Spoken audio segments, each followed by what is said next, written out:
Out Paddy's Rewards Club. Place 5 bets of £10 or more across any sport in a week and get a £10 free bet the next week. Paddy Power, you beauty! Max £10 bonus per person per week. Excludes shop bets. Selected odds, conditions and exclusions apply. 18 plus. BeGambleAware.org. Welcome back to the Racing Post Football Postcast. Right, quick fire stuff now. We're going to fly through Saturday's games. Quick line from each of the lads and a tip on that game. Mark, we'll start with you. Bournemouth at home to Everton. Yeah, I'm going to go for Bournemouth. Everton, 3 shots on target in their last 2 matches. I wonder as well whether they have one eye on the Merseyside derby coming up in the FA Cup. Bournemouth got goals in them. Don't think Everton have. Henry? Yeah, Bournemouth as well. I mean, both sides have got quite a few injuries at the moment, but you've seen the way Everton have set up. There's only going to be one team that's going to retire on this match, and I'll go with Bournemouth. Adrian, some love for Bournemouth in the studio. What about yourself? I'm in agreement with the lads. You've got Bournemouth here at 7-5, and it looks a decent price for me at home to Everton. Okay, good stuff. Chelsea-Stoke, Mark? I've gone for Chelsea to win to 0. 4 of their last 5 at home in the Premier League have been 1-0. I think Stoke are a really poor team. They pick up their results sort of when they really need to, like they did against West Brom at home, got a 1-1 against Huddersfield. I think they'll be outclassed by Chelsea. Over 2.5 for me. Stoke are without Martins, Indies, Peters, Zuma at the back, and Shawcross is a doubt. And that's the one, sort of position where you think they might be quite solid, but I don't see that happening. And yeah, over 2.5 goals for me. Okay, Adrian, give us a show for that game and your views as well. So we've got Chelsea here at 1-6, the draw is 13-2, and Stoke here at 19-1. I'd be in agreement. Stoke are going to pick up their points where they can, but they're struggling. Mark Hughes is favourite for the chop at the moment in the ex-manager goal market, so I'll be fancying Chelsea here. A win to 0 as well. Here you're getting 5-6 for Chelsea at win to 0. Yeah, big trouble. Stoke. Right, let's move on to Huddersfield-Burnley, Mark. Yeah, I've gone for a draw in this game. I think it kind of suits both teams, really. Keeps them going where they need to. Looks very similar to me to the game that Burnley drew 0-0 with against Brighton, a fellow newly promoted club, a couple of weeks ago. Narrow vote for Huddersfield for me. Obviously Burnley have done really well this season, but I just think they've had a couple of tough games recently against Spurs, United, and perhaps, Huddersfield's high-tempo game might sort of catch them out there. Adrian, for you, can Sean Dyche continue with his magic? Yeah, he's actually kind of turned around from last year where he had a fantastic home record. This year it's the away form, so I'm going to take Burnley here, where you can take him at 12-5 at the moment. Good stuff. All Liverpool, 3 outcomes Leicester, covered. In that one. Liverpool, Leicester. I've gone for Liverpool to win and both teams to score. Obviously, Liverpool rampant going forward. Do wonder whether Klopp, he rotated a couple of times when you maybe not expected him to. Hopefully, most of the Fab Four are in action. But Leicester have scored in 13 of their last 15 matches and 9 of 11 away games in all competitions. Vardy, Mahrez, got the players to maybe cause Liverpool 1 or 2 problems, but I love Liverpool going forward. Certainly goals in that Liverpool game, Henry. Yeah, exactly the same for me. Liverpool and BTS. It's not hard to see Leicester trying to catch Liverpool in a break, and they probably will. But by the same thing, Liverpool probably score 2 or 3 goals, 4 goals maybe. So yeah, same as Mark with it. A goal fest, Adrian. A goal fest for you? I'm actually going for Liverpool to win, but to win to 0 on this one. They've only conceded 3 goals at home all season. It's been away from home where they've been leaking like a sieve, really. So you can take the win to 0 here at 7.5 for Liverpool. Lovely stuff. Right up north, Newcastle against Brighton. Long journey for Brighton, Mark. How do you see that one? Yeah, I mean, these 2 teams obviously came up from the Championship. Wasn't that much between them last season. Don't think there's a huge amount between them this season. There wasn't much between them when they played in a live Sky game earlier on in the campaign when Brighton just nicked it. I was looking here at the no in the both teams to score market. I think if one team does get in front, I'm not sure the other one has got the capabilities to get back into the game. Brighton draw no bet for me. I know Newcastle took a lot of criticism for their approach against City. Could have nicked a draw in the end, really. And they played okay, but this is a totally different test for them. They're going to be looking to break a side down, and I don't really see that they've got the players to do that. And Brighton have only lost 5 of the last 13 Premier League matches, which is not bad for a side that's come up from the Championship. Interesting. Adrian, for you in that one? Yeah, Newcastle here last year would have went off odds on in the Championship. I wasn't always in agreement with that, but 11-10 here, and again, they probably need to win these kind of games. That your home games against teams that come up, you have to win. So I'll be back in Newcastle here.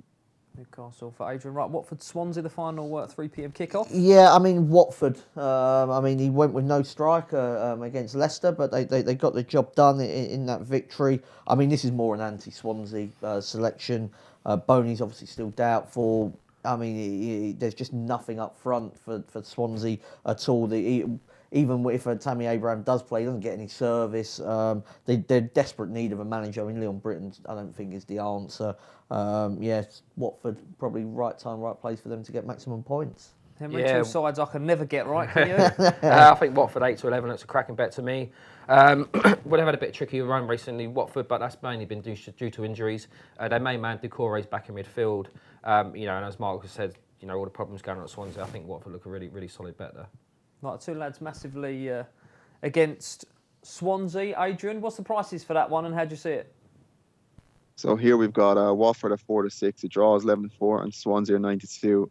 I'm just anti-Swansea really. They're so bad. I can't see how Watford don't win this. Easy one to probably pick is again Watford to win the 0. I mean, I can't see where a goal will come out of that Swansea side at the moment. So you can get Watford to 0 at 8-5 here. Anti-Swansea. I have to get that hashtag going. Right, let's move on to the live game with 5:30. Man United beat Southampton. Right, I'll stick with you, Adrian. Can you give us a show for that one, please? So I've got Man United here at 1-3. The draw is 4-1, and Southampton are currently 17-2. And once we've had it off on the 3 p.m. kickoffs, where do we place our money in that one, Adrian? I think this is a fortunate game for Man United. The time it's came, Southampton were so poor against Spurs. As Mark said earlier, they just gave up. Really, they want their manager to get sacked by the looks of it. United have been absolutely dreadful, but they should have enough here to win this game if Southampton perform like they did at the weekend. Really, have to be looking at United here. Interesting what Adrian said. They're good timing.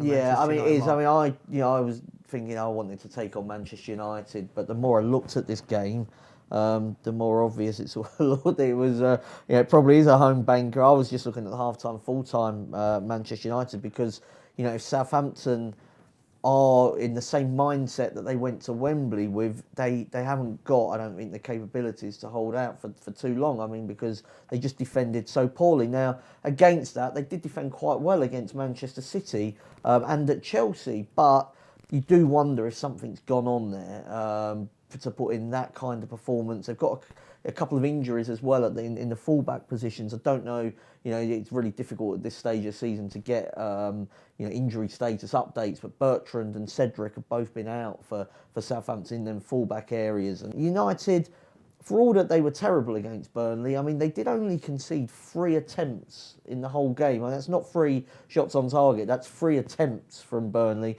It just so happened that 2 of them went on target. Defoe scored an absolute stunning free kick. I just wonder whether there'll be a mini reaction. I think Mourinho got his team all wrong against Burnley. I don't think the 2 up front, Ibrahimovic and Lukaku, is something that they should be starting with. I think it's something you maybe do 10 minutes to go if you're chasing.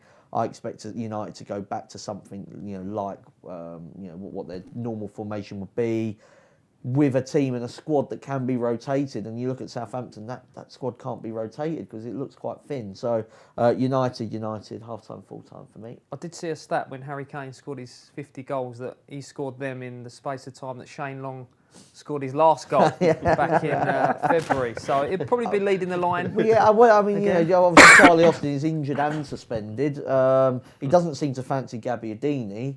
And you just mentioned there about Long's goal-scoring woes. So, I mean, where is the attacking, where's the counter-attacking sort of punch coming from?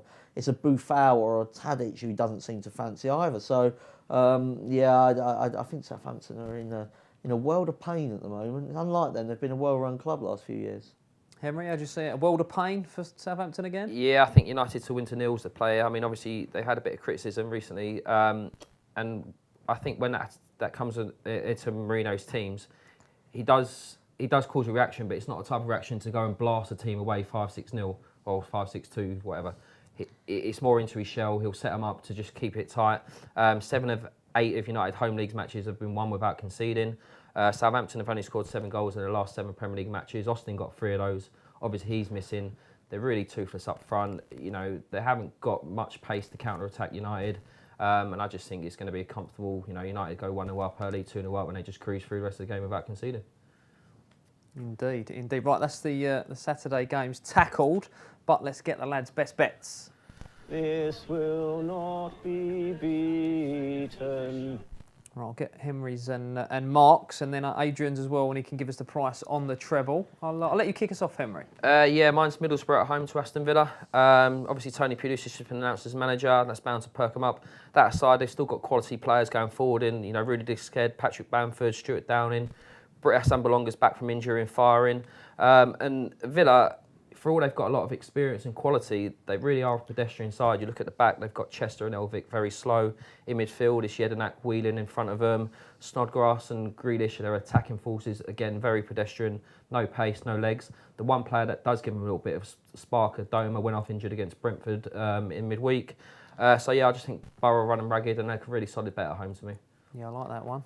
I'm going to go for in Italy. They're playing over the Christmas period, but I'm not expecting anything different from Juventus. They're away at Verona, 5-6 with Paddy Power to win to 0. Juve have kept 8 straight clean sheets, and that comes in matches against Roma, Napoli, Inter, Barcelona as well in the Champions League. Sooner or later, the run of clean sheets will end. I'm just not sure Verona have got it in them to break this absolutely hot streak at the moment. And then, of course, with Higuain, Dybala, Douglas Costa, Mandzukic and various others, that there's enough in the Juve ranks to get the win as well. So to win to 0. Yeah. Juventus to win to 0.